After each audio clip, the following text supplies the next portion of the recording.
अस्सलाम वालेकुम। वो शक्ल से शरीफ घर की बेटी लग रही थी।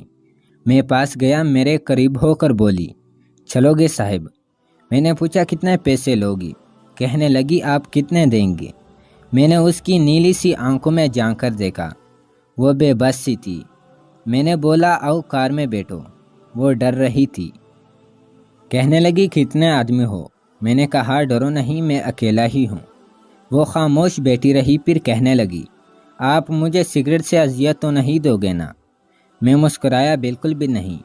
फिर उसने एक लंबी सांस भरी, आप मेरे साथ कोई जुल्म तो नहीं करेंगे ना? आप चाहे मुझे 500 कम दे देना, लेकिन मेरे साथ बुरा ना करना प्लीज़। वो बहुत खूबसूरत थी। मासूमियत उसकी बातों से टपक रही थी। फिर भी खुदा जाने वो क्यों जिस्म बेचने पर मजबूर थी। वो नहीं जानती थी कि मैं कौन हूँ। मैंने पूछा, खाना खाया है? कहने लगी, नहीं। मैंने होटल के सामने कार रुकी। होटल वाला मुझे जानता था। उसने जल्दी से खाना पैक किया, मुझे दिया। मैं कार में बैठ गया और अपने ऑफिस की तरफ चल दिया। चौकीदार ने दरवाज़ा खोला। मैंने कार पार्क की। रात के 11 बज रहे थे। सब अपना अपना काम कर रहे थे। वो मुसलसल मेरी तरफ देखे जा रही थी। मैंने खाना प्लेट में डाला। उससे कहा, हाथ धो लो। वो कहने लगी, मैंने नहीं खाना। मैंने प्यार से कहा, डरो नहीं, कुछ नहीं होगा। वो हाथ धोकर आई, मेरे सामने कुर्सी पे बैठ गई और खाना खाने लगी। जब खाना खा लिया तो कुछ खाना बच गया। कहने लगी, ये मैं घर ले जा सकती हूँ? मैं मुस्कुराया, बिल्कुल भी नहीं। वो चुप गई। बुर्का उतारने लगी। मैंने कहा, रुक जाएं, मेरे पास आकर बैठ जाएं। वो हैरान थी। मेरी आंखों में देखकर बोली, जल्दी से अपना काम करें, मुझे वापस छोड़ाएं। मैंने कहा, नहीं पूछूंगा, क्यों करती हो ऐसा? क्यों बेचती हो जिस्म? बस इतना कहूँगा, छोड़ सकती हो क्या? वो मेरे चेहरे की तरफ देखने लगी। आप पागल लग रहे हैं। मैंने उसकी आंखों में देखा। हाँ, पागल ही हूँ। मुझे सब पागल ही समझते हैं। मुझे वो कहने लगी, अगर कुछ करना नहीं है तो मुझे वापस छोड़ कर आओ। मैंने उसके सर पे हाथ रखा, फिर पर्स से 30,000 निकाले उसके हाथ पे रखे। वो हैरान थी। कहने लगी, मैंने नहीं लेने। आप क्यों दे रहे हैं मुझे ये पैसे? मैंने उसके चेहरे पे एक तकन महसूस की। वो अपने आंसू रोके बैठी थी। बार बार कह रही थी, मुझे बस वापस छोड़ कर आओ, मुझे डर लग रहा है। मैंने उसे यकीन दिलाया, डरने की कोई बात नहीं है। अच्छा बताओ ना, बहुत दर्द दिया जिंदगी ने। यह सुनना था। उसकी आंखें नम हो गई थी, जैसे कोई क़यामत गिर गई हो। उस पर मैं समझ चुका था, कोई बहुत बड़ा दर्द लिए घूम रही है। दरवाज़ा खोला, कांपती आवाज़ में बोली, मुझे छोड़ कर आओ वापस। मैंने उससे बैठने का कहा। बताया, मेरा नाम नुमान राजपूत है। डरो नहीं, खुद को महफूज समझो। उसे जब यकीन हो गया परेशानी वाली कोई बात नहीं, तो बताने लगी, शोहर मर गया, 3 बेटियां हैं। ससुराल वालों ने निकाल दिया। माँ बाप फौत हो चुके हैं। भाई कोई है नहीं। मामू के घर आई। मामू के बेटे ने मेरे साथ ज्यादती की। मैंने जब मामी को बताया तो सब ने मुझे गलत कहा। मुझे धक्के देकर घर से निकाल दिया। दूर के रिश्तेदार ने एक बूढ़े से मेरी शादी करवाई।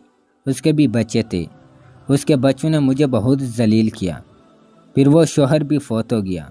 बेटियों को लिए दर बदर लिए भटकने लगी। ना छत थी, ना रोटी थी। भूख अफलास थी। सड़क पे खड़ी थी। एक साहब आए, कहने लगे, 1 घंटे के 5,000 दूंगा। ना चाहते हुए माँ की ममता हालात की सताई हुई। क्या करती, आखिर चल दी। अब हर रोज़ जिस्म बेचती हूँ। किराए का घर लिया है। बेटियों को अकेला छोड़कर आती हूँ।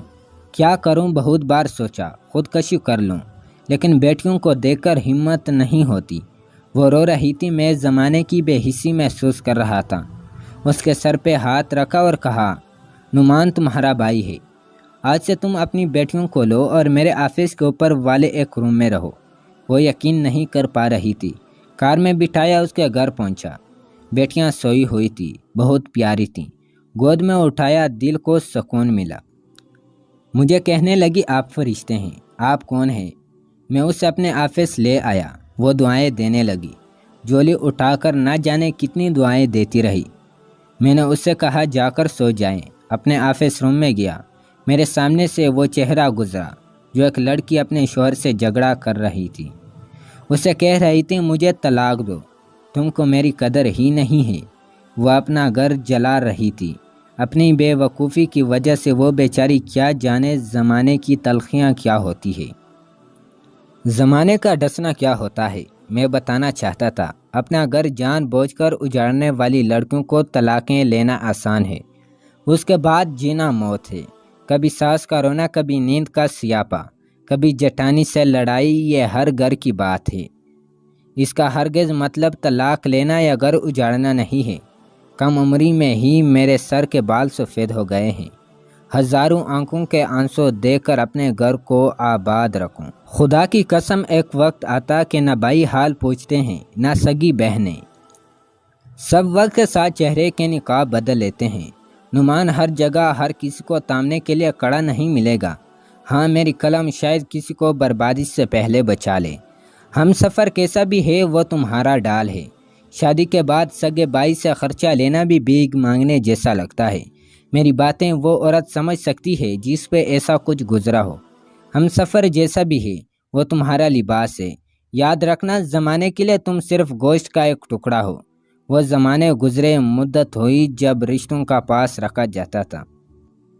اب رشتوں سے کھیلا جا سکتا ہے، ہوس پوری کی جا سکتی ہے، پھر پھینک دیا جاتا ہے۔ ہاں قسمت میں لکھا ہم بدل نہیں سکتے، لیکن قسمت خود لکھ بھی سکتے ہیں۔ صبر برداشت اور جو کر نہ جانے کتنی عورتیں صرف اس لیے گھر اجاڑ لیتی ہے کہ اس کا شوہر اس کو ٹائم نہیں دیتا۔ ہاں یہ شکوہ کرنا درست ہے، لیکن کیا گارنٹی ہے اس کے بعد زندگی میں آنے والا اس سے بھی زیادہ برا ہو۔ صرف ایک زندگی ہے، اس کو محبت، پیار، سمجھداری کے ساتھ گزار لو۔ میں اس معاشرے کو معاشرہ نہیں کہتا بلکہ بدبودار سماج کہتا ہوں۔ یہاں جگہ جگہ پہ لٹیرے کھڑے ہیں، عزتوں کے، خواہشوں کے، برم کے، بھروسے کے، اعتبار کے۔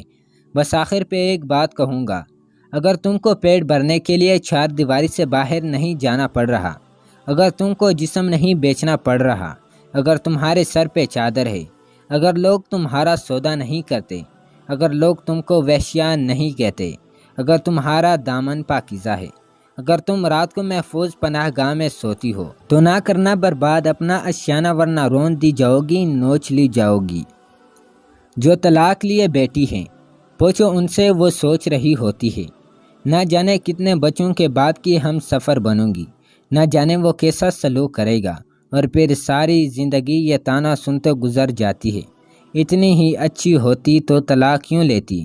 خیر وہ لڑکی الحمدللہ محفوظ ہے، لیکن وہ روتی ہے زمانے کی بے حسی پہ، اور جانتے ہو کس عورت کی بربادی میں کہیں نہ کہیں مرد ہوتا ہے۔ محبت کر کے چھوڑ جانے والا دعوے دار ہو یا نکاح کر کے طلاق دینے والا بدبخت عورت، خدا کی قسم میرے معاشرے کی زنجیروں میں جکڑی ہوئی ایک قیدی ہے۔ کبھی باپ کی پگڑی پہ لٹ گئی تو کبھی ساس کے زہر آلود لہجے پہ، کبھی شوہر کی انا پہ خاک ہو گئی تو کبھی اولاد کی وجہ سے۔ مرد اگر سمجھ جائے میری اس تحریر کو تو شاید میرا معاشرہ بدل جائے۔ ہاں کچھ عورتیں ہوتی ہیں بازار جن کو جتنی بھی عزت دے وہ عزت کی چادر سے زیادہ بازار کی رونق بننا پسند کرتی ہے، پھر ایسی بدبخت عورتیں ایک بدبودار معاشرے کو جنم دیتی ہے۔